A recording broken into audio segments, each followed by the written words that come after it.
Rigging Station. Proudly presented by VMC, your expert in hooks.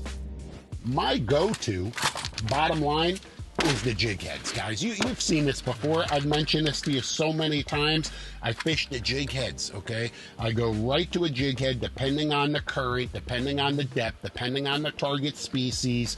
These boxing glove style jigs, they sit right on the bottom, just like that. The hook is in the upright position.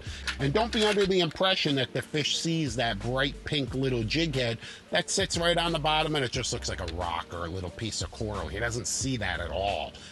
Tackle, very simple.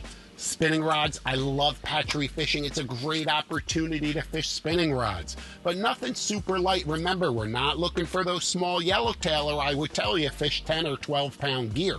Tomorrow's about fishing 20 and 30 pound tackle, the bigger snappers, fish we got to stop right on the bottom, 7-foot rod rated for 15 to 30 pound line. Couple options, Shimano, a 10,000 size Saragossa is a perfect spinning reel. Here's another variation, a twin power 8,000, but it's the same rod, about the same size spinning reel, loaded in 20-pound braid, and then a top shot of 20 or 30-pound fluorocarbon leader, Diamond Illusion fluorocarbon, right to the jig head.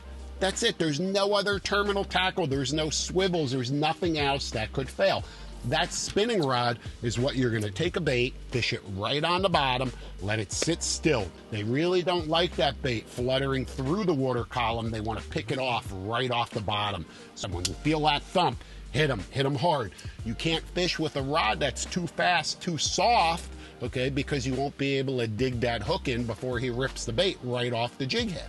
Mackerel show up, kings, ceros, very easy to re-rig. Put a stinger rig on, and we bring some spinners, as you can see right here, with little stinger rigs already rigged and ready to go. Throw a bait, a live bait, a ballyhoo on some wire, throw it up current, let it drift down the side of the boat, and the kings are just gonna sky on it. Finally, we'll bring a conventional rod. This is our typical 7-foot rod, small little workhorse of a reel, a torium, loaded with 20-pound mono. And maybe we anchor up a little bit deeper, 60, 70, 80 foot, 90 foot, right on the edge, right on that outside edge of that reef that protects those patches, is a great place to look for the flag yellowtails, especially if you have live bait and you can live chum with some small pilchards. You can often get those big flag yellowtails fired up.